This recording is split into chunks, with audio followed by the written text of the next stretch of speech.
What if I told you that Venom is just the beginning? That deep within Marvel's wild universe exists a twisted family tree of symbiotes, each one more terrifying, fascinating, or downright bizarre than the last. Today, we're exploring 9 of the most incredible symbiotes to ever appear in the comics. These aren't your average black goo monsters. Some bend time, some break science. One even has a puppy-like loyalty to Deadpool. And if you may, please give us a thumbs up. Subscribe if you're new here. And let's take a dive into the craziest corners of symbiote lore. Sleeper isn't built for brawls. He's designed for infiltration. As Venom's 7th spawn, he was hidden from Knull and trained in chemical warfare. Sleeper can emit a cocktail of compounds, neurotoxins, hallucinogens, paralytics, turning any battlefield into a psychedelic nightmare. In one stealth mission, he infiltrated an AIM base, melted locks with acid, confused guards with gas, and took down an anti-symbiote weapon without ever being seen. What sets Sleeper apart is his brain over brawn approach. He's not just sneaky, he's strategic, evolving symbiote warfare beyond anything we've seen. Sleeper proves you don't need brute strength to be terrifying. You just need to hit where no one's looking. Now, let's move from espionage to evolution with a symbiote who was literally born to change everything. Dylan Brock isn't your typical hero or symbiote. He's the biological son of Eddie Brock and a symbiote, making him the first natural-born hybrid. That means no parasites, no bonding. Dylan is part symbiote. His powers are raw and unpredictable, commanding other symbiotes, resisting hive control, and shaping their behavior with thought alone. When he faced carnage, he didn't just survive, he led. Dylan used his abilities to outmaneuver one of the deadliest symbiotes alive, showing he's more than Eddie's son. He's a game changer. Dylan represents the future of symbiotes, where power is inherited, not transferred. He's young, reckless, but full of potential. If Marvel's betting on a next-gen symbiote saga, Dylan's the one to watch.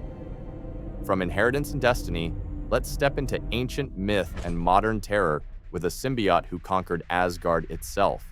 Serpent is what happens when symbiotes enter myth. This monster bonded with a mystical warrior in Asgard, creating a creature powered by both rage and magic. The result? A hybrid so powerful it nearly tore through Thor. Serpent didn't just adapt to magic, it absorbed it, becoming a horror that merged cosmic and mystical energies. Thor eventually won, barely, using Mjolnir's full divine force. But even then, traces of Serpent's influence haunted the realm. Magic and symbiotes shouldn't mix, but this one proved they can, with devastating consequences. Serpent isn't just a freak occurrence, it's a warning. The symbiote species can evolve far beyond science fiction. If they ever breach into full-on magic, no realm, Midgard or Asgard, will be safe. From gods and hammers, let's flip the script and head into the digital age with a symbiote born from code and chaos. Imagine Venom, but plugged into a supercomputer. That's the Extrembiote, a terrifying fusion of symbiote biology and advanced artificial intelligence. It doesn't just bond, it upgrades. It interfaces with machines, adapts in real time, and evolves at digital speeds. Iron Man tried to stop it before it could hijack his systems. He failed. The Extrembiote anticipated his moves, hacked his tech, and nearly turned him into a biomech host. Only a powerful EMP shut it down temporarily. But that's just a pause. Extrembiote opens a terrifying door. Symbiotes evolving with technology. In a world dominated by data, one rogue digital symbiote could become the next global threat. Next up, we head into the timeline maze, where one future Eddie Brock takes things way too far. What happens when Eddie Brock tries to control everything, including time? You get Meridius. This version of Eddie comes from the far future, ruling from the Garden of Time. He manipulates alternate selves, shapes destinies, and rewrites the symbiote timeline to his will. He's not loud or angry. He's cold, calculating, and terrifyingly calm. Meridius created entities like Bedlam and Codex as pawns. His war isn't one of power, but inevitability. He's the symbiote version of a multiversal dictator. Meridius is what Eddie could become if Obsession wins. He's not just a villain, he's a cautionary tale. Because sometimes the scariest enemy is your future self. But if that's what the future looks like, let's take a detour into genetic horror, where a lab experiment went terribly, terribly right. Forget bonding. The Arachniote was engineered to live and fight without a host. Made from symbiote matter and spider DNA, it combines venomous instinct with wall-crawling agility.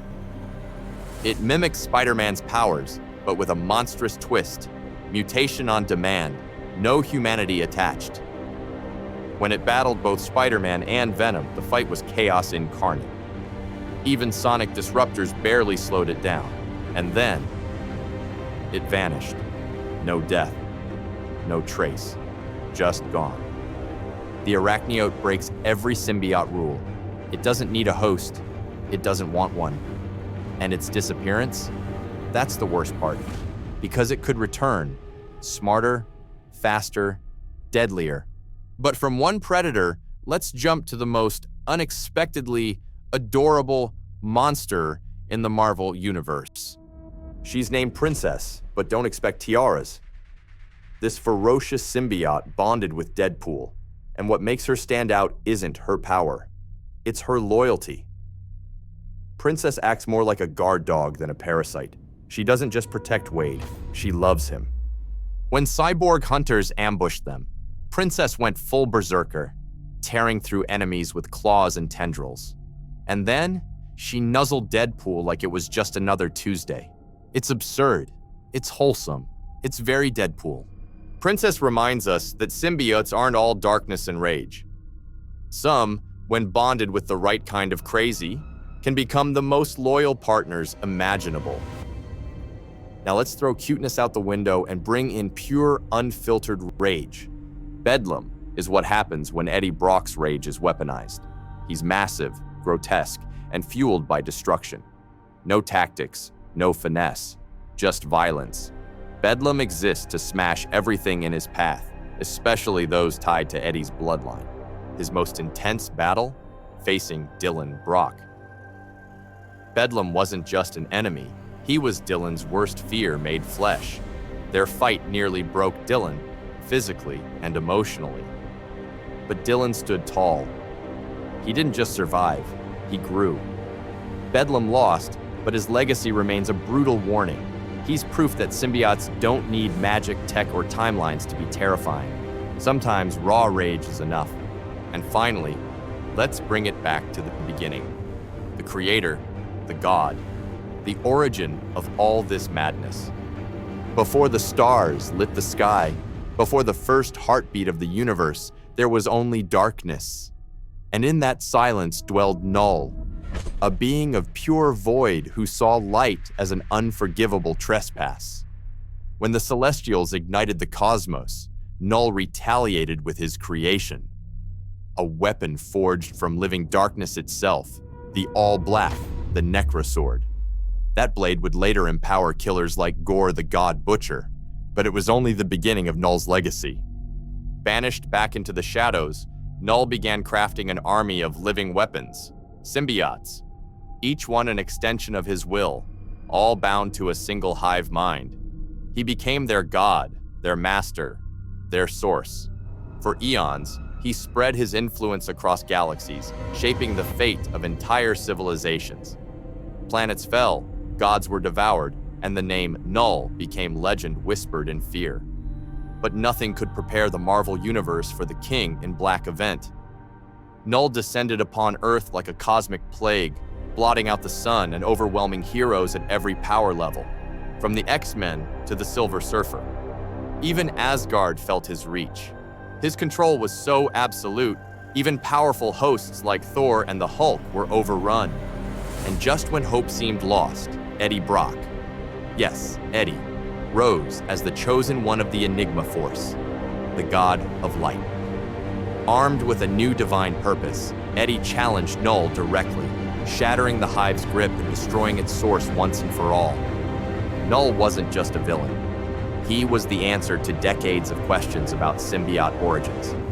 He elevated the mythos from street-level horror to full-blown cosmic epic. Even in defeat, his shadow looms. Because when you kill a god of darkness, you don't erase him. You just make the night quieter. For now. And that's our descent into the darkest depths of symbiote lore. From digital monsters to mythic menaces, Marvel's symbiote stories are wilder than ever, and I want to know your favorite. If you could give one of these creatures their own comic, animated series, or movie, who would it be? Drop your picks in the comments. And if you enjoyed this ride, give it a like, share it with your fellow comic nerds, and make sure to subscribe for more deep dives here on our channel. Until next time.